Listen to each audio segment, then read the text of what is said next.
నాభిని దాని పైభాగాన్ని చూసినప్పుడు కామంతో ఉద్రేకపడవద్దు.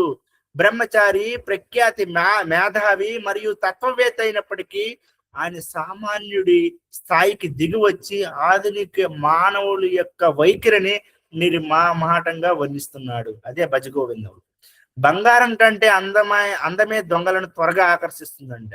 అబ్బో, బంగారం కంటే అందమేనంట దొంగలని త్వరగా ఆకర్షిస్తుందని ఎప్పుడో షేక్స్పియర్ చెప్పాడంట.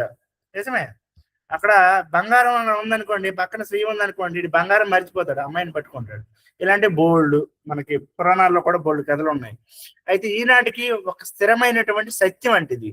పురుషుడు స్త్రీ యొక్క తెల్లని చర్మానికి వ్యక్తిత్వానికి ఆకర్షితుడవుతాడు. చర్మం కింద ఉన్న వివిధ అవయవాలకు కండరాలకు అది కేవలం ఒక పొర మాత్రమే. ఆ విషయాన్ని మర్చిపోతాడు. ప్రతి ఒక్కరి పరిస్థితి ఇదే ఉంది. మర్చిపోతాడు. ఏ తాన్ మాంస వాసాది వికారం. నాకు ఇప్పుడు గుర్తొస్తుంది ఏంటంటే భక్తి సిద్ధాంత ప్రభుపాదుల వారు ఏంటది ఆ పుస్తకం పేరు చాలా ఫేమస్,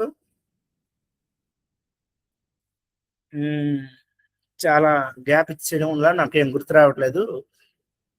ఆ పుస్తకంలో మీరు ఆ కథ మీ అందరూ తెలిసి ఉంటది. ఒక పురుషుడు స్త్రీని అందాన్ని చూసి వ్యామోహపడతాడు. వ్యామోహపడిన వెంటనే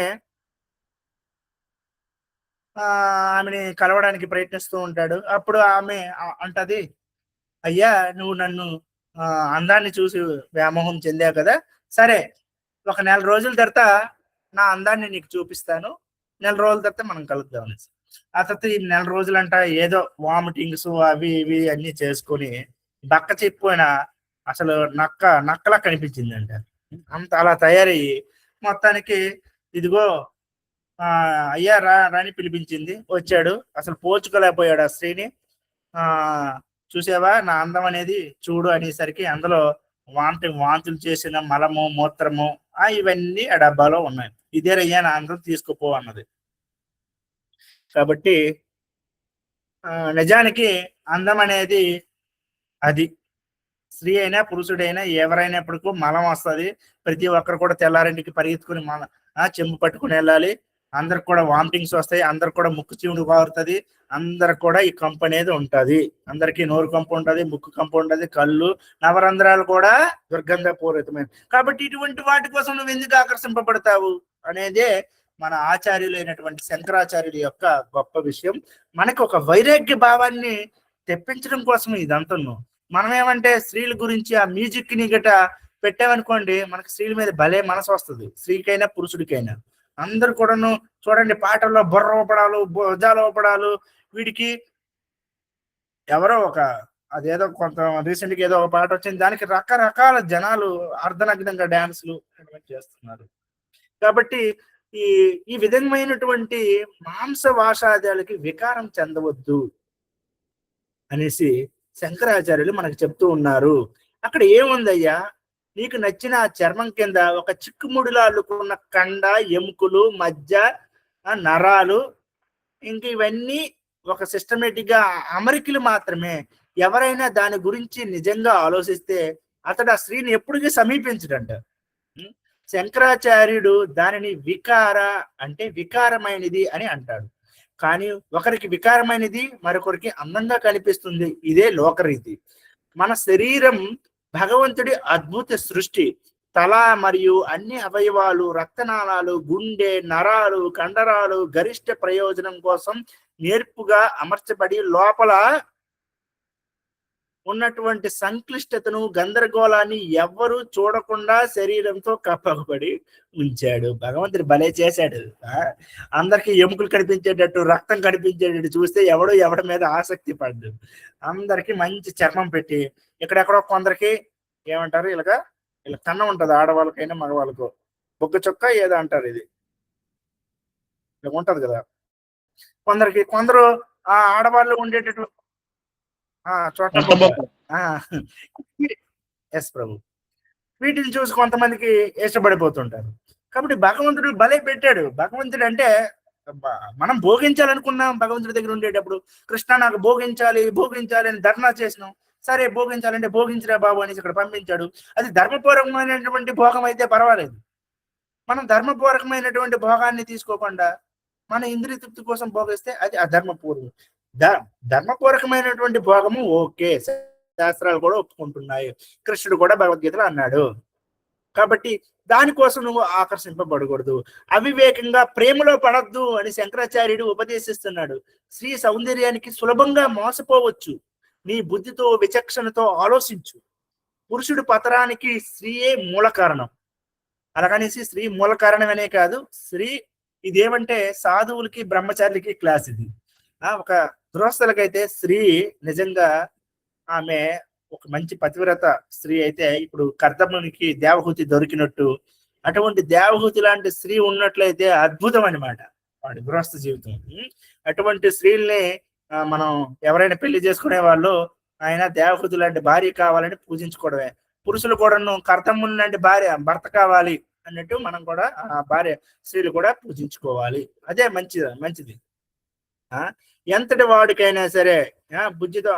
అందుకే స్త్రీ పురుషుడికి ఉద్ధరిస్తుంది, అదే విధంగా కింద కూడా తోసేస్తుంది. కాబట్టి సంసారానికి కుటుంబ జీవితానికి నిన్ను చుట్టుముట్టిన అన్ని బంధాలకు ఆమె పునాది. అందుకే శాస్త్రం ఏమన్నదంటే స్త్రీ అనే పదం కూడాను చూడండి, సంస్కృతంలో ప్రతి పదానికి కూడా ఒక ధాతువు ఉంటది. మీకు ఎన్నోసార్లు చెప్పాను. ఆ ధాతువు కూడాను స్త్రీ అనే పదం పుట్టినటువంటి ధాతువు కూడాను స్త్రీ అనేది విస్తరణ అనే పేరుతో స్టార్ట్ అవుతుంది. అంటే స్త్రీ అంటే ఎవరు? ఒక జీవి స్త్రీ శరీరంలో బంధింపబడి ఉంది అంతే.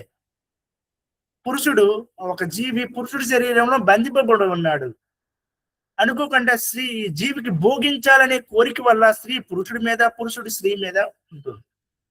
కానీ ఒక పవిత్రమైనటువంటి జ్ఞానం కలిగినటువంటి స్త్రీ పురుషులు గృహస్థులుగా మారినప్పుడు స్త్రీ పురుషుణ్ణి ఉద్ధరిస్తుంది. ఎంతమంది గొప్ప స్త్రీలు పురుషుల్ని ఉద్ధరిస్తున్నారు. మాకు ఒక ప్రభుజీ బ్రహ్మచారిగా ఉండేవాళ్ళు, కాషాయ వస్త్రం, తర్వాత వివాహం చేసుకున్నాడు. మీకు ఇంతకుముందు చెప్పున్నాను. సరే ఇప్పుడైనా వివాహం చేసుకుంటాను, బాగా ఎంజాయ్ చేయొచ్చు, ఎంజాయ్ అనుకొని పెళ్లి చేసుకున్నాడు. పెళ్లి చేసుకుంటే తన భార్య ఏమొచ్చి కొంచెం స్ట్రిక్ట్ ఎక్కువ అంట. ఆమె ఏమొచ్చి ఈ ప్రభుపాద రూల్స్ అంటే మనకు శాస్త్రం రూల్స్ పాటిస్తుంది. ఈయనేమో ఎంజాయ్ చేయాలనుకుని పెళ్లి చేసుకుంటే అక్కడ మాతాజీ మంచి స్ట్రిక్ట్ గా ఉంది. ప్రభుజీ నాకు ఒకసారి అన్నారు, ప్రభుజీ బలవంతంగా కృష్ణుడు నన్ను మాత్రం వదలట్లేదు, బలవంతంగా నన్ను ఎలవలా కృష్ణ భక్తిలో ఫుల్గా రుద్దేస్తున్నాడు ప్రభు. మాతాజీ కూడాను నేనేదో ఎంజాయ్ చేయాలనుకుని ఇలాగ గృహస్థ జీవితంలోకి వెళ్ళినప్పుడు కూడాను మాతాజీ మంచిగా స్ట్రిక్ట్ గా భక్తిలో ఉండడం వల్ల నన్ను బాగా ఉద్ధరించేస్తుంది ప్రభు అన్నాడు. నిజమే. ఆ విషయం ఏంటంటే స్త్రీ ఉద్ధరించగలదు, పాతాలకి నొక్కేయగలదు. కాబట్టి రెండు ఉన్నాయి స్త్రీకి. అంటే అదే విధంగా పురుషుడికి కూడా. మళ్ళీ ఒకళ్ళ మీద అంటున్నాననేసి మళ్ళీ ఇంకోళ్ళు బాధపడకండి, ఇది ఇద్దరికి ఉంది. కాబట్టి మునిగిపోతాడు. నువ్వు అంతులేని సంసారం సాగడంలో మునిగిపోతావు. మనసి విచింతియా వారం వారం అంటే మళ్ళీ మనసులో చింతించు. నీ స్వేచ్ఛను కోల్పోకుండా ఉండాలంటే నీ మనసులో పదే ఆలోచించి త్వరగా ఒక నిర్ణయానికి రా అని శంకరాచార్యులు ఉపదేశిస్తున్నాడు. ఒకసారి మనిషి సంసార వలలో చిక్కుకుంటే దాని నుండి బయటపడడం దాదాపు అసాధ్యం. ఎంతమంది అండి సన్యాసులు అవుతున్నారు పెళ్లి చేసుకున్న వాళ్ళు? అవడవు. ఎందుకంటే మనవలు చూడాలి, మనవరాన్ని చూడాలి, వాళ్ళ పెళ్ళిళ్ళు చూడాలి, ఇలాంటి కోరికలు వచ్చేస్తుంటాయి. ఎవరికొద్దు? మనవాళ్ళు. నా కూతురు ఉందనుకోండి, పెళ్లి నా కూతురు అంటే మళ్ళీ బాగోదు. ఎవరికో వాళ్ళ కూతురు ఉందనుకోండి, మళ్ళీ వివాహం చేసామనుకోండి, మనవాళ్ళు ఎత్తుకోవాలనేసి, వాళ్ళకి ఏదో కొనిపించాలనేసి, మళ్ళీ వాళ్ళకి ఏంటి వాళ్ళు మాట్లాడుతూ బ్రేకింగ్, వాళ్ళ మాటలు ఎలాగుంటాయంటే రేపు వెళ్ళిపోయానంటారు, నిన్న తినేసానంట, నిన్న తింటానంటారు. ఇలాంటి మంచి మాటలు, స్వీట్ గా ఉండే మాటలు ఎవరు ఆకర్షింపబడరు. అందుకే స్త్రీ వచ్చి కానీ వెంటనే పుత్రులు వస్తారు, బంధువులు వస్తారు, పిల్ల తరపున వాళ్ళు ఉంటారు, ఏంటి భర్త తరపున వాళ్ళు మొత్తం అల్లుకొని పోద్ది ఇంకా సంసారం. ఇంకా వాళ్ళకి చెల్లెళ్ళు ఉంటారు, వాళ్ళకి ఏదైనా వీడికే నొప్పి వస్తుంది. ఏమండి మా చెల్లికి ఇలాగ అయ్యిందండి, మా హస్బెండ్కి ఇలాగ అయ్యిందని వీళ్ళు అంటారు. ఇంకా నా తతంగం వల్ల ఇంక ఉంటది, ఇంకా చెప్పక్కర్లేదు. కాబట్టి స్త్రీ విస్తరణ అనేసి శ్రీల ప్రభుపాదుల వారు అన్నారు. వ్యాకరణం గ్రామర్ ప్రకారం కూడా అదే. కాబట్టి జీవిత చరమాంకంలో వ్యాకరణ నియమాలు నేర్చుకోవడంలో సమయాన్ని వృధా చేసుకోకని ఆ వృద్ధుడికంట సలహా ఇస్తూ శంకరాచార్యులు ఇటువంటి పాటని పాడారు అనేసి చెప్పి, కాబట్టి ఎప్పుడు కూడాను అత్యంత సహజ సౌందర్యాన్ని కలిగినటువంటి సుందర్రాజ్ పరిమాలైనటువంటి అలగరైనటువంటి ఆ బ్రహ్మాండ మూర్తి, అఖిలాండ కోటి బ్రహ్మాండ మూర్తి అయినటువంటి ఆ పరబ్రహ్మ అయినటువంటి శ్రీకృష్ణుడి యొక్క పాద పద్మాలకి మనం అందరం ఆ పద్మముల యొక్క సౌందర్యానికి ఆకర్షింపబడి ఆ స్త్రీ పురుషుడు ఇద్దరు కూడాను కేవలం ధర్మాన్ని మాత్రమే, నాకు ఈ జన్మకి నా కర్మల వల్ల ఈయన భర్తగా వచ్చాడు, ఈయన భార్యగా వచ్చింది, కాబట్టి నా ధర్మం ఏంటి అది పాటిస్తూ భక్తి చేసుకుంటూ భగవంతుడి యొక్క దివ్యనామాన్ని హరే కృష్ణ కృష్ణ కృష్ణ హరే హరే, హరే రామ రామ రామ హరే హరే అని చెప్పేసి జీవితాన్ని లాభం చేకూర్చుకోవాలి. ఓకే, ఎవరికైనా సందేహాలు ఉంటే అడగండి, ఎవరైనా చెప్పాలంటే చెప్పండి, లేకపోతే ఎవరు మాతాజీ అయినా ప్రభుజీ అయినా ఎవరైనా పాడాలనుకుంటే అదే చౌరాష్టకం పాడొచ్చు. ఎందుకంటే ఈ నెల రోజులు మనం ఈ చౌరాష్టకం పాడుకుంటే మనకి విపరీతమైనటువంటి బెనిఫిట్స్ ఉంటాయి. ఎందుకంటే ఈ ఈ నెలలో భగవంతుడికి అత్యంత ప్రియమైనటువంటి నెల కాబట్టి ఇది అధిక మాసము, పురుషోత్తమ మాసం అని కూడా అంటారు. భగవంతుడే తన ఈ నెలకి నా పేరే ఇస్తున్నాను అనేసి ఇచ్చాడు కాబట్టి ఇటువంటి పవిత్రమైనటువంటి నెలలో మనం పాడుకుందాం. ఎవరికైనా సందేహాలు ఉంటే అడగండి, లేకపోతే మాతాజీ కుంతి మాతాజీ లేకపోతే ఎవరో వాళ్ళు మంచిగా పాడేవాళ్ళు పాడొచ్చు.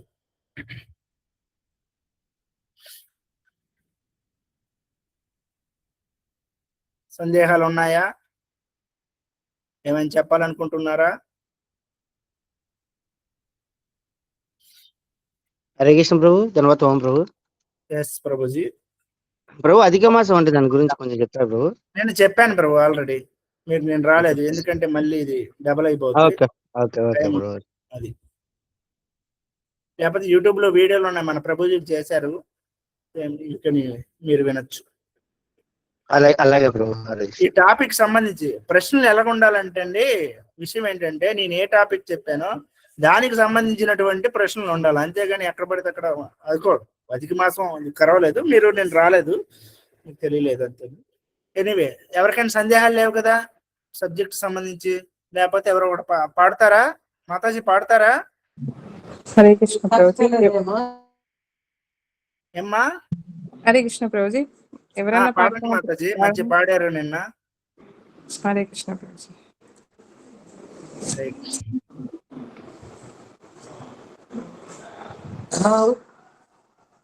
అంటే పాడి ఒక అష్టకంలో ఒక శ్లోకం యొక్క మీనింగ్ కూడా చదివితే అంటే మీనింగ్ కూడా మనకు తెలుస్తుంది. అంటే ప్రభుజీ తెలుగు లేదు ప్రభుజీ గ్రంథం నా దగ్గర, గ్రంథంలో ఆ చౌరాష్టకం లేదు ప్రభుజీ.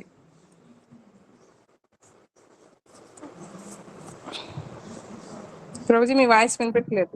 అదే రేపు కాకపోతే ఆ గూగుల్ ఏదో వాడి మనం చూస్తాను ప్రభుజీ. సరే పాడండి. హరే కృష్ణ. శ్రీ చౌరాష్టకం బిల్వమంగళ ఠాకూర విరచితం. రచయి ప్రసిద్ధం నవనీత చౌరం గోపాంగనానాంచదుకుల చౌరం. రచయి ప్రసిద్ధం నవనీత చౌరం గోపాంగనానాంచదుకుల చౌరం. అనేక జన్మాచిత పాప చౌరం చౌరాగ్రగణ్యం పురుషం నమామి. అనేక జన్మాచిత పాప చౌరం చౌరాగ్రగణ్యం పురుషం నమామి. శ్రీరాధికాయా హృదయస్య చౌరం నవాంబుదశ్యామలకాంతి చౌరం. శ్రీరాధికాయా హృదయస్య చౌరం नवाम्बुजा श्यामलकान्तिचौरम् पादाश्रितानां च समस्तचौरम् चौराग्रगण्यं पुरुषं नमामि पादाश्रितानां च समस्तचौरम् चौराग्रगण्यं पुरुषं नमामि आकिञ्चनीकृत्य पदाश्रितं यः करोति भिक्षुं पतिगेहहीनम् आकिञ्चनीकृत्य पदाश्रितं यः करोति भिक्षुं पतिगेहहीनम् केनाप्यहो भीषणचौरयेत् दृष्टश्रुतो वा न जगत्रयेऽपि केनाप्यहो भीषणचौरयेत् दृष्टश्रुतो वा न जगत्रयेऽपि यदीयनामापि हरत्यशेषं गिरिप्रसारानापि पापराशिम् यदीयनामापि हरत्यशेषं गिरिप्रसारानापि पापराशिम् आश्चर्यरूपो ननु चौरयेत् दुष्टश्रुतो वा न मया कदापि आश्चर्यरूपो ननु चौरयेत् दृष्टश्रुतो वा न मया कदापि दानं च मानं च ततेन्द्रियाणि प्राणं च हृत्वा मम सर्वमेव धनं च मानं च ततेन्द्रियाणि प्राणं च हृत्वा मम सर्वमेव पालाय स्वीकृत्वा ऋतौ त्यजौरा त्वं भक्तिधाम्नासि मया निरुता पालाय स्वीकृत्वा ऋतौ त्यजौरा त्वं भक्तिधाम्नासि मया निरुता चीनचिघोरं यमपाशबन्धं विनचि भीमं भवपाशबन्धं चीनचिघोरं यमपाशबन्धं विनचि भीमं भवपाशबन्धं चीनचि सर्वस्य समस्तबन्धं नैवात्मनो भक्ता कृतं तु बन्धम् चीनचि सर्वस्य समस्तबन्धं नैवात्मनो भक्ता कृतं तु बन्धम् मन्मानसे तामसरासि घोरे कारागृहे दृक्का मया निबद्धा मन्मानसे तामसरासि घोरे कारागृहे दुःखा मया निबद्धा लभस्व हे चौरा हरे चिरायां स्वचौर्यदोषो चितमेव दण्डम् लभस्व हे चौरा हरे चिरायां स्वचौर्यदोषोचितमेव दण्डम् कारागृहे वस सदा हृदये मदीये मत्भक्ति पाशदृढबन्धननिश्चलसान् त्वां कृष्ण हे प्रलयकोटिसितान्तरेऽपि सर्वस्वचौरहृदयानपि मोचयामि हरे कृष्ण प्रभु హరే కృష్ణ మాతాజీ, చాలా ధన్యవాదములు. అందరి వైష్ణవులందరికీ ధన్యవాదములు. మళ్ళీ రేపు కలవడానికి ప్రయత్నిద్దాం.